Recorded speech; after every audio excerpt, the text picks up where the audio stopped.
وأحسن منك لم تر قط عيني وأجمل منك لم تلد النساء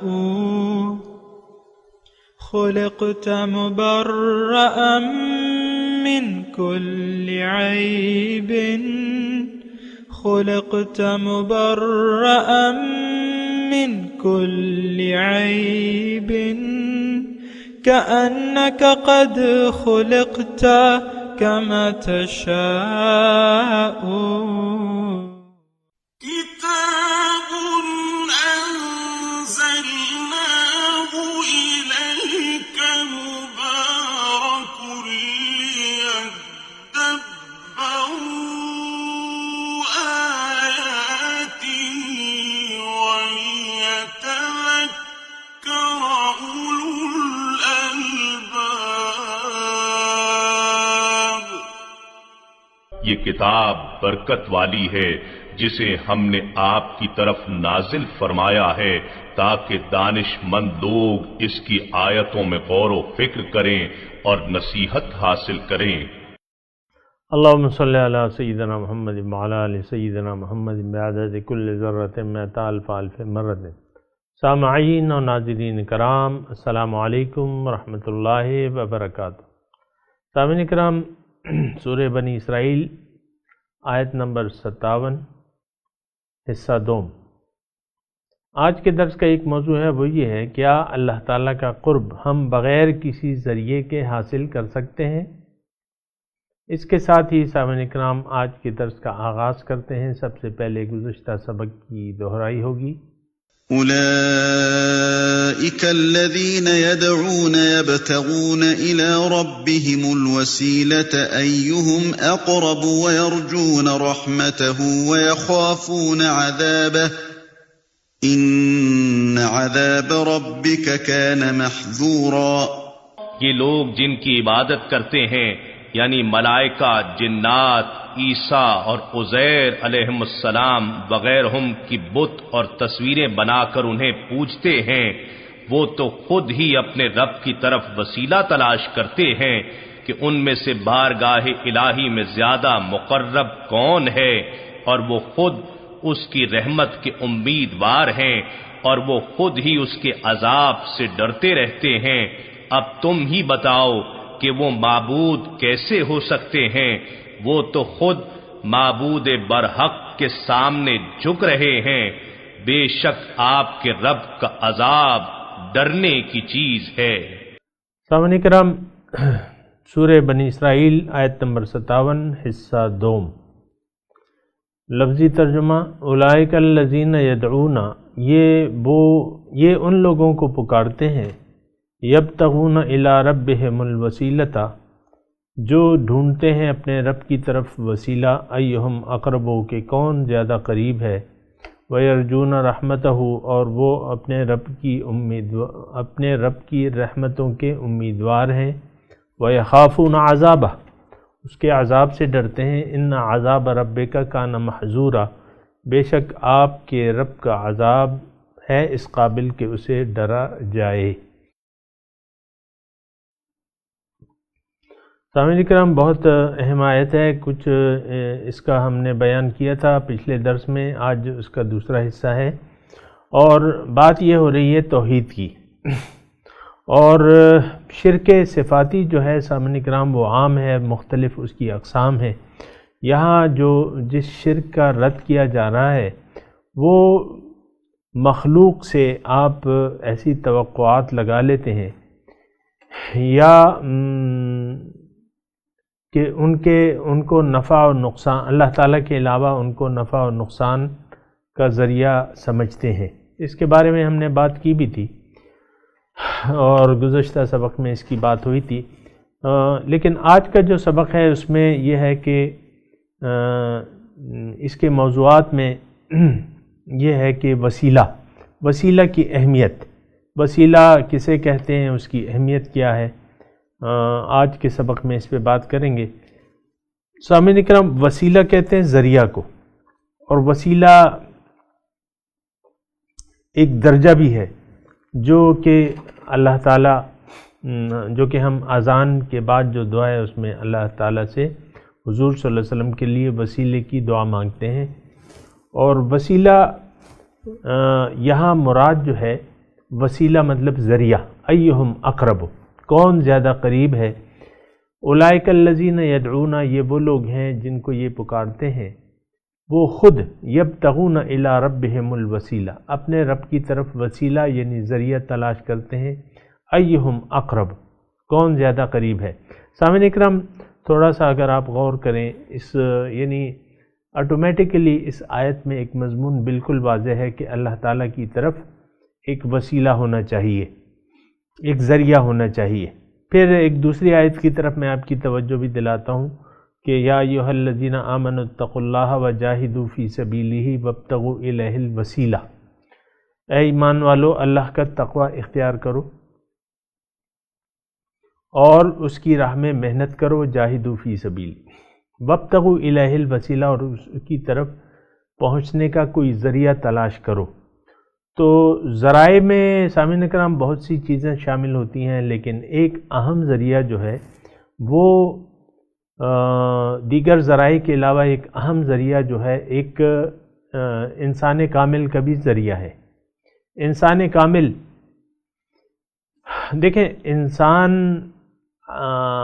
انسان کو اللہ تعالیٰ نے پیدا کیا ہے اور اس کی مقصد کیا ہے؟ تقرب الی اللہ، اللہ تعالیٰ کے قریب ہونا، اللہ کے قریب ہونا، اللہ کی معرفت، اللہ کو پہچاننا، پھر اللہ تعالیٰ کی ملاقات اور اس کا دیدار، یہ اس کے مقاصد میں شامل ہے. تو اللہ تعالیٰ نے یہ مقصد جو ہے یہ کس طریقے سے ہوگا، انسان اپنے رب تک کیسے رسائی حاصل کرے گا، اپنے رب کا قرب کیسے حاصل کرے گا. تو یہ سامعین اکرام میں نے آپ کو جیسے بتایا کہ بہت سے ذرائع ہیں، اس میں سے ایک اہم ذریعہ جو ہے وہ ایک وسیلہ یعنی ایک ذریعہ بن سکتا ہے ایک انسان. اور انسان کیا ہے؟ انسان کامل. انسان کامل کا مطلب یہ ہے کہ دیکھیں ویسے تو یعنی اس سے پہلے میں آپ کو ایک اور بات بتاؤں وسیلے کے متعلق. وسیلہ مطلب ذریعہ. دیکھیں یہ عالم اسباب ہے، یہ بات آپ کو معلوم ہوگی کہ میں اور آپ جس عالم میں رہ رہے ہیں وہ عالم اسباب ہے. یہ عالم کن فیکون نہیں ہے، یہ عالم اسباب ہے. اللہ تعالیٰ ہر کام اللہ تعالیٰ سر انجام دیتے ہیں، اللہ تعالیٰ ہر کام کر رہے ہیں، لیکن اب یہ ہے کہ وہ کروا رہے ہیں. اللہ تعالیٰ نے اس عالم میں تھوڑی سی سامعین اکرام کھلے ذہن اور دماغ سے میری بات کو سنیں، تعصب کا شکار ہوئے بغیر میری بات سنیں.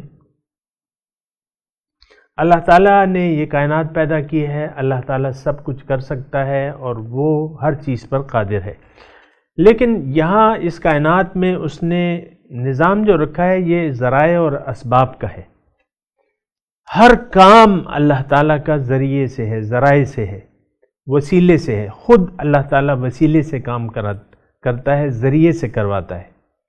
مثال کے طور پہ وحی یعنی انسان کی طرف جس انسان کو اللہ تعالیٰ مخاطب کر لیتا ہے بندوں کی ہدایت کے لیے، تو اس کو وحی بھجواتا ہے فرشتے کے ذریعے. وحی بھیجنے کے لیے وسیلہ اللہ تعالیٰ نے یعنی بنایا ہے اور وہ جبرائیل امین علیہ السلام کا ہے. اللہ تعالیٰ تمام کام اس کائنات میں سامعین کرام عام طور پہ دیکھ لیں، ہر کام اللہ تعالیٰ فرماتے ہیں، لیکن اس کے لیے پھر ذرائع اللہ تعالیٰ نے بنا دیے ہیں. یہ عالم اسباب ہے. ذریعہ جو ہے یہ ایک مسلمہ امر ہے. بعض لوگ اس سے انکار کرتے ہیں، یعنی تصوف کو نہیں مانتے، رہنما کو نہیں مانتے، مرشد کو نہیں مانتے. تو یہ سوچ جو ہے یہ غلط فہمی ہے. تو اللہ تعالیٰ نے ہر کام جو ہے دیکھیں وسائل یعنی ہر کام اللہ تعالیٰ ذرائع سے کر رہا ہے. بارش اللہ تعالیٰ برساتا ہے لیکن اس کے لیے ذرائع ہیں. پھل سبزیاں سب کچھ اللہ تعالیٰ اگارتا ہے. اگاتا ہے، لیکن اس کے لیے پھر ذرائع ہیں، تو ذرائع کے بغیر کام نہیں ہوتا۔ اگر آپ ذریعہ نہ استعمال کریں تو اس کے بغیر کام نہیں ہوتا۔ یہ ایک بات نوٹ کر لیں۔ مثال کے طور پہ آپ کا رزق اللہ تعالیٰ نے لکھ دیا ہے، لیکن یہ ہے کہ آپ نے اس کے لیے پھر کوئی ذریعہ تلاش کرنا ہے، ذریعہ معاش۔ بھئی کہتے ہیں نا یہ میرا ذریعہ معاش ہے، تو معاش تو تقسیم ہو چکی ہے، اللہ تعالیٰ نے تقسیم کر دی ہے، لیکن اس کے لیے آپ دیکھیں، یعنی اس کی اہمیت سے آپ انکار نہیں کرتے کہ میں نے رزق کمانا ہے تو میں نے کوئی ذریعہ معاش نہیں بنانا ہوگا۔ یعنی دیکھیں جاہل لوگ جو ہیں، میں یعنی افسوس سے کہہ رہا ہوں، جاہل کے الفاظ افسوس سے استعمال کر رہا ہوں کہ جاہل لوگ ہر کام میں ایک وسیلہ تلاش کرتے ہیں۔ اللہ تعالیٰ تمام کام وسائل سے کر رہا ہے، ہم لوگ تمام کام وسائل سے انجام دے رہے ہیں، ہر کام کے لیے ایک وسیلہ ہے۔ یہ تو سامعین کرام ایسی بات ہے کہ بس یعنی یہ اظہر من الشمس ہے کہ ہر کام کے لیے ایک وسیلہ ہے اور ایک ذریعہ ہے۔ اب تقرب الی اللہ، انسان کا اللہ کے قریب ہونا یا اس کی معرفت حاصل کرنا یا اس میں یعنی اپنے آپ میں اتنی استعداد یعنی پیدا کرنا، تو اس کے لیے ذریعے کی ضرورت نہیں ہوگی۔ یہ کہاں کی سوچ ہے سامعین کرام؟ یہ کیسی سوچ ہے کہ آپ وسیلے کے سراسر منکر ہو جائیں یا اس کے لیے کوئی اور معنی ڈھونڈیں؟ آپ کو میں نے کہا نا، دیکھیں وسیلہ انسان وسیلہ ہے اللہ تعالیٰ تک، اور یہ اللہ تعالیٰ نے قرآن میں ارشاد فرمایا ہے یہ طریقہ کار، اور یہ اللہ تعالیٰ کی عادت کریمہ ہے سامعین کرام۔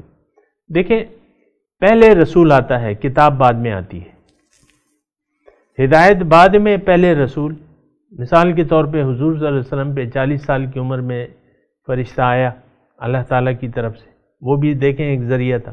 پھر اللہ تعالیٰ حضور کی نبوت جب ظاہر ہوئی تو اس وقت تو کتاب نہیں، کتاب مکمل تو نہیں تھی، کتاب تو 23 سالوں میں نازل ہوئی ہے، تو کتاب تو آہستہ آہستہ آئی ہے، لیکن جو ہے حضور جو مکمل صاحب قرآن تھے وہ پہلے آ گئے۔ پھر حضور کے ذریعے ہی، انسانوں کے ذریعے ہی، دیکھیں میں ایک بات کہہ رہا ہوں، انسان کے ذریعے ہی اللہ تعالیٰ انسان کو ہدایت دیتا ہے، یہ بات نوٹ کر لیں۔ کتاب کی ضرورت، کتاب بعد میں آتی ہے، پہلے انسان آتا ہے۔ یہ دیکھتے ہیں اللہ تعالیٰ کی عادت کریمہ، پہلے انسان اور پھر جو ہے کتاب یا ہدایت جو بھی ہے۔ تو ایک بات جو ہے یعنی ذہن نشین کر لیں، اور یہ بات جو ہے یہ وہاں کے جو مشرکین مکہ تھے وہ بھی اس بات کے قائل تھے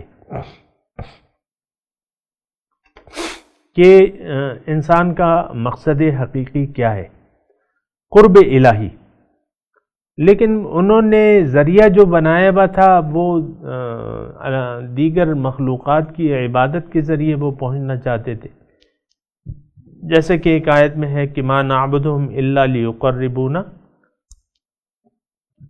الی اللہ زلفیٰ۔ ان کی بات یہ تھی کہ ہم ان کی عبادت اگر کر بھی رہے ہیں تو اس لیے کہ یہ ہمیں اللہ کے قریب لے جائیں گے، ہمیں اپنے مقصود تک پہنچا دیں گے۔ بہرحال ان کی سوچ تو غلط تھی، لیکن مقصد تو صحیح تھا نا، کہ مقصود اللہ تعالیٰ کا قرب ہے۔ یہاں اس آیت میں اللہ تعالیٰ فرما رہے ہیں کہ اولئک الذین یدعون، یہ وہ لوگ ہیں، یعنی یہ وہ لوگ ہیں یبتغون، خود یہ ڈھونڈتے ہیں اپنے رب کی طرف وسیلہ، ایہم اقرب، یعنی یہ جن اولیاء میں نے آپ کو کہا نا، بعل، ود، سوا، یغوث، نصر، یہ سب نیک لوگ تھے۔ اب نیک لوگ خود وسیلے کے محتاج ہوتے ہیں، ذریعے کے محتاج ہوتے ہیں، ہر انسان ذریعے کا محتاج ہے سامعین کرام۔ ہاں دیکھیں پیغمبروں کی بات الگ ہے، یہ تھوڑی سی میں وضاحت کر دوں، پیغمبروں کی بات الگ ہے، کیونکہ اللہ تعالیٰ نے تو انہیں چن لیا ہے اپنے قرب کے لیے، اپنی دیدار کے لیے، اپنی معرفت کے لیے۔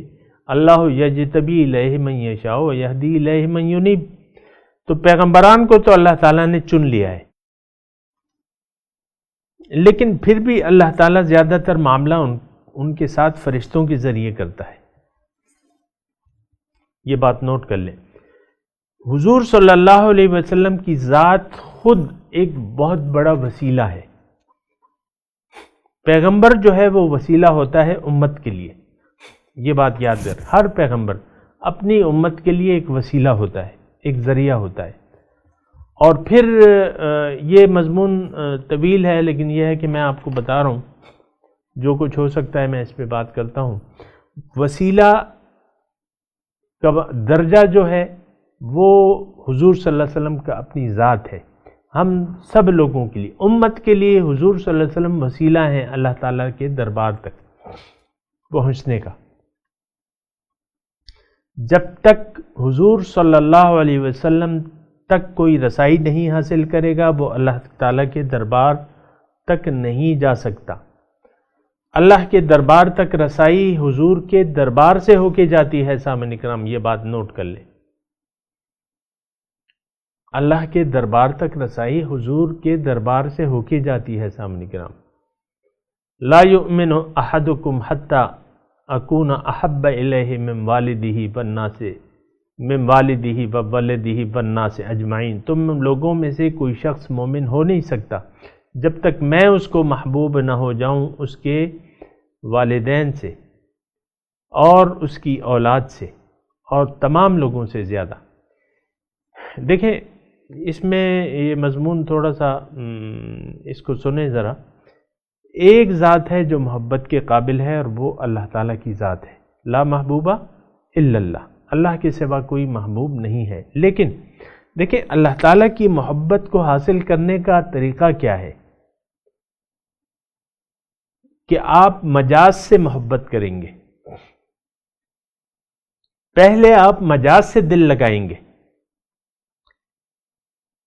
ذرا اے حقیقت منتظرہ نظر آ لباس مجاز میں کہ ہزاروں سجدے تڑپ رہے ہیں میرے جبین نیاز میں.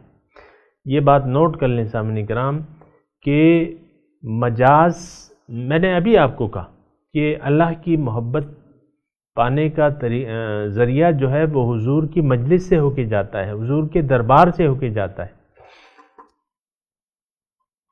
تو حضور صلی اللہ علیہ وسلم کی میں نے ابھی آپ کو میں مضمون ادا کر رہا ہوں مجاز کا. مجاز کا مطلب یعنی ایک عکس. حضور صلی اللہ علیہ وسلم کی ذات جو ہے وہ نور الہی کا مظہر ہے. انا من نور اللہ والمؤمنون کلہم من نوری، میں اللہ کے نور سے ہوں. اول ما خلق اللہ نوری، اول ما خلق اللہ نور نبیکم. سب سے پہلے اللہ تعالیٰ نے میرے نور کو پیدا کیا ہے. محمد صلی اللہ علیہ وسلم بشر بھی ہیں لیکن اللہ تعالیٰ کا نور بھی ان میں موجود ہے، اس میں تو کوئی اختلاف نہیں ہے. تو اب ہم جیسے انسان، عام انسان، جب اللہ تعالیٰ کو اپنا مقصود و محبوب بنا کے اللہ کے دربار کا ارادہ کریں گے تو ہمیں حضور صلی اللہ علیہ وسلم کے دربار تک پہنچنا ہوگا. زیادہ تفصیل میں اس وقت نہیں بیان کر سکتا، پھر انشاءاللہ کسی وقت. تو حضور کے دربار، حضور تک رسائی حاصل کرنی ہوگی. سامعین کرام ہے، حضور کے دربار تک رسائی حاصل کرنی ہوگی. وہاں یعنی حضور کے ذریعے ہی آپ اللہ تعالیٰ تک جا سکتے ہیں، اللہ تعالیٰ کے دربار تک رسائی حاصل کر سکتے ہیں. تو مجاز، حضور صلی اللہ علیہ وسلم مجاز ہیں. تو مجاز کے دونوں معنی ہیں، دونوں صحیح ہیں. مجاز کا مطلب اختیار مند ہے، ان کے پاس اختیار ہے، بیعت کا اختیار ہے، نمبر ایک. پھر مجاز مطلب یہ ہے کہ آپ جانتے ہیں کہ مجازی شکل جو ہوتی ہے نا مجاز، تو ایک وہ معنی ہے وہ بھی صحیح ہے. حضور صلی اللہ علیہ وسلم اللہ تعالیٰ کے سب سے بڑے نائب اور خلیفہ ہیں. انی جاعل فی الارض خلیفہ، میں زمین میں اپنا خلیفہ اور نائب پیدا کر رہا ہوں. تو حضور بدرجہ اولیٰ تمام انسانیت میں اللہ تعالیٰ کے زیادہ قریب ہیں اور نائب ہیں. ان کے اصل نائب جو ہیں حقیقت میں وہ نائب نائب خدا جو ہیں وہ کون ہیں؟ حضور صلی اللہ علیہ وسلم کی ذات مبارک ہے۔ تو حضور صلی اللہ علیہ وسلم مجاز ہیں، مجاز تک پہلے پہنچنا ہوگا۔ دیکھیں یہ طریقہ کار ہے، یہ اللہ تعالیٰ کے دربار کے رسائی کا ایک طریقہ کار۔ اس میں زیادہ دیکھیں آج کل ایسا تفرقہ دین میں پیدا ہو گیا ہے کہ ایک بات کو سمجھانے کے لیے 100 طرح کی دلیلیں دینی پڑتی ہیں یا سمجھانا پڑتا ہے، لیکن یہ بہرحال مزیدار بات نہیں ہے۔ جو حقیقی بات ہے اس کی وجہ یہ ہے کہ یہ دین ہم پہ مشتبہ ہو گیا ہے، دین مشتبہ ہو گیا ہے، اور اس میں مختلف دین کو ٹکڑے ٹکڑے کر دیا ہے لوگوں نے۔ ان الذین فرقوا دینہم وکانوا شیعا، لوگ پارٹی پارٹی بن گئے ہیں اور پارا پارا کر دیا ہے دین کو۔ تو یہ ہماری وہ ہے، افسوس ہے ایسی حالت پہ ہماری۔ بہرحال اس سے زیادہ میں کیا کہوں۔ تو حضور صلی اللہ علیہ وسلم کی ذات جو ہے، ذات مبارک، یہ مجاز ہے۔ پہلے آپ نے اس دربار، اللہ کا قرب اگر مقصود ہے تو دربار محمد تک پہلے رسائی حاصل کرنی ہوگی، اور حضور صلی اللہ علیہ وسلم اللہ کی محبت حاصل کرنے کے لیے آپ کو مجاز سے محبت کرنی ہوگی، ایسی محبت جو کہ مخلوقات میں آپ کو کسی سے نہ ہو۔ یعنی مخلوقات میں دیکھیں ایک اللہ ہے، پھر مخلوق ہے، مخلوقات میں سب سے زیادہ محبوب آپ کو بنانا ہوگا اپنے مجاز کو۔ حضور صلی اللہ علیہ وسلم میری مراد ہے مجاز، یعنی ان سے اللہ کی یہ الفاظ نوٹ کر لیں، اللہ تعالیٰ کی محبت حاصل کرنے کے لیے ہمیں حضور صلی اللہ علیہ وسلم سے ٹوٹ کر محبت کرنی پڑے گی، ان سے عشق کرنا پڑے گا۔ جیسے کہ اللہ تعالیٰ نے مومن کی صفت بیان کی ہے نا کہ والذین آمنوا اشد حبا للہ، کہ ایمان والے جو ہیں شدید محبت کرتے ہیں۔ اللہ تعالیٰ کی شدید محبت حاصل کرنے کے لیے راستہ جو ہے وہ دربار محمد سے ہو کے جاتا ہے۔ تو حضور صلی اللہ علیہ وسلم سے آپ کو عشق کرنا ہوگا، یہ ایک ضرورت ہے، آپ کے مقصد کی ایک ضرورت ہے۔ حضور صلی اللہ علیہ وسلم وسیلہ ہیں اللہ تعالیٰ تک، اللہ تعالیٰ کے دربار کو پہنچانے تک کا وسیلہ ہیں آپ کے لیے۔ تو مجاز سے آپ نے محبت کرنی ہوگی، اور اگر آپ نے محبت نہ کی تو پھر یہ ہے کہ آپ اللہ کی محبت کو حاصل نہیں کر سکتے۔ یہ بات نوٹ کر لیں سامنے کرام، اگر حضور صلی اللہ علیہ وسلم سے محبت نہ ہوئی آپ کو، آپ نے کی نہیں، یا ان سے آپ کا عشق نہ ہوا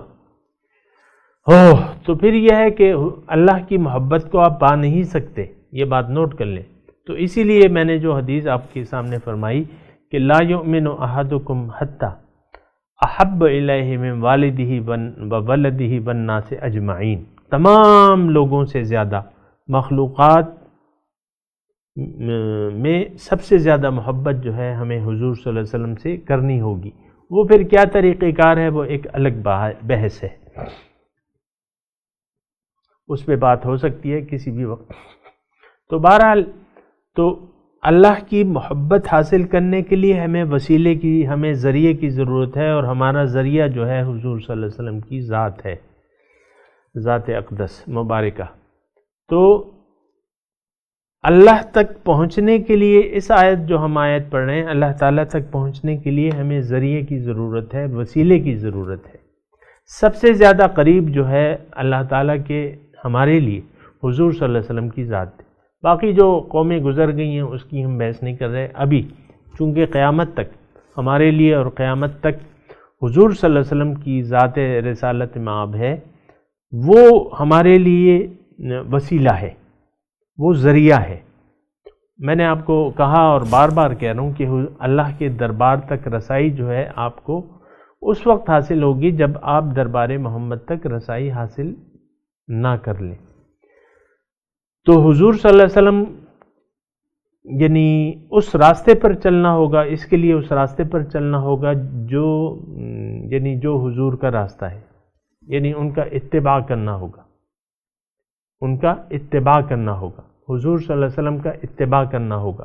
اتباع سے وہ محبت حاصل ہوگی آپ کو. یہ مضمون پھر بھی تفصیلاً کسی وقت بیان ہو سکتا ہے. تو اتباع رسول سے آپ کو وہ منزل حاصل ہوگی.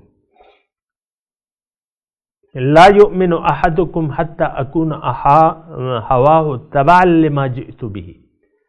حضور نے فرمایا کہ تم میں سے ایک شخص کا ایمان کامل نہیں ہو سکتا جب تک اس کی خواہشات اس تعلیم کے تابع نہ ہو جائیں جو میں لایا ہوں.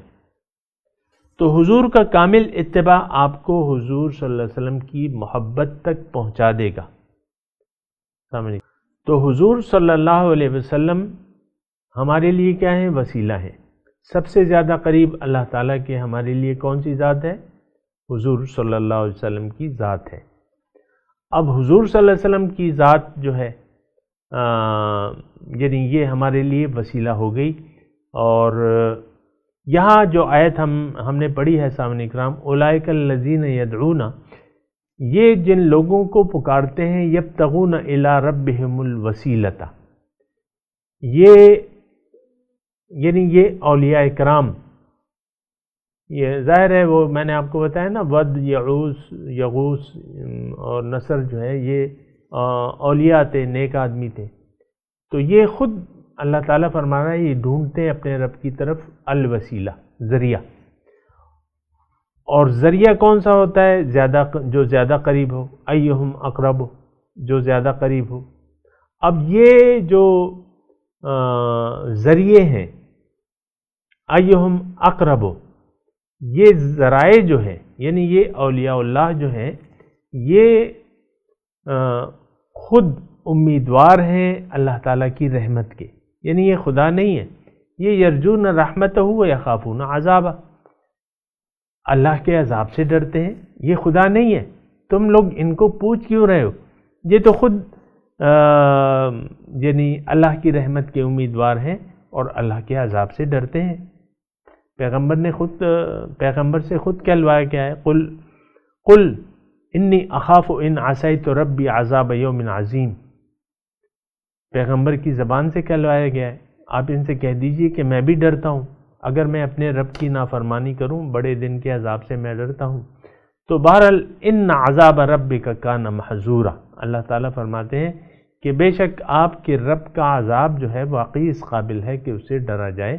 اللہ تعالیٰ کی شان بے نیازی سامعین اکرام اس کو جاننا چاہیے اور اپنے ایمان کے بارے میں ڈرنا چاہیے. اللہ تعالیٰ کی ذات بے نیاز ہے، اس کو کسی کی کوئی حاجت نہیں ہے. اللہ تعالیٰ کی جو شان رحیمیت ہے اس پہ دلیری نہیں کرنا چاہیے. اپنے آپ کو کچھ سمجھنا نہیں چاہیے. کیا خبر موت سے پہلے کوئی ایسا لمحہ آ جائے جو آپ کے دل کی دنیا بگاڑ دے. اور یہ اس کے واقعات میں نے آپ کو سنائے ہیں، قرآن میں بھی اس کے بیان فرمائے ہیں. وَاتْلُ عَلَيْهِمْ نَبَأَ الَّذِي آتَيْنَاهُ آيَاتِنَا فَانْسَلَخَ مِنْهَا فَأَتْبَعَهُ الشَّيْطَانُ فَكَانَ مِنَ الْغَاوِينَ وَلَوْ شِئْنَا لَرَفَعْنَاهُ بِهَا وَلَكِنَّهُ أَخْلَدَ إِلَى الْأَرْضِ وَاتَّبَعَ هَوَاهُ فَمَثَلُهُ كَمَثَلِ الْكَلْبِ.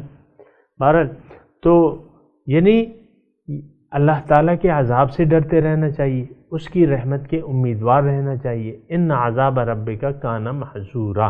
تو بہرحال یہ وسیلہ جو ہے آج کی آیت میں اہم بات جو ہے یہ وسیلہ ہے، جو وسیلہ جو ہے اللہ تعالیٰ کے دربار تک رسائی کی ایک شرط ہے. سامعین اکرام تھوڑا سا مضمون اللہ تعالیٰ نے چاہا تو اگلے 10 میں بھی اس پہ تھوڑا سا کر لیں گے. ابھی آپ مجھے ترجمہ سنا دیں صرف، کیونکہ تلاوت ہم نے کل کر لی تھی. اعوذ باللہ من الشیطان الرجیم، بسم اللہ الرحمن الرحیم.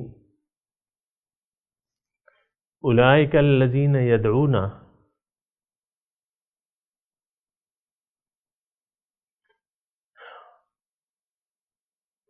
اور جن لوگوں کو یہ پکارتے ہیں اللہ کے سوا، یعنی خدا بنایا ہوا ہے، یا پوچھتے ہیں جن کو، یبتغون الی ربہم الوسیلۃ، وہ خود ڈھونڈتے ہیں اپنے رب کی طرف کوئی ذریعہ، وسیلہ. ایہم اقرب، کہ کون زیادہ قریب ہے اللہ کے، ویرجون رحمتہ، اور اس کی رحمت کے امیدوار ہیں۔ وَيَخَافُونَ عَذَابَهُ،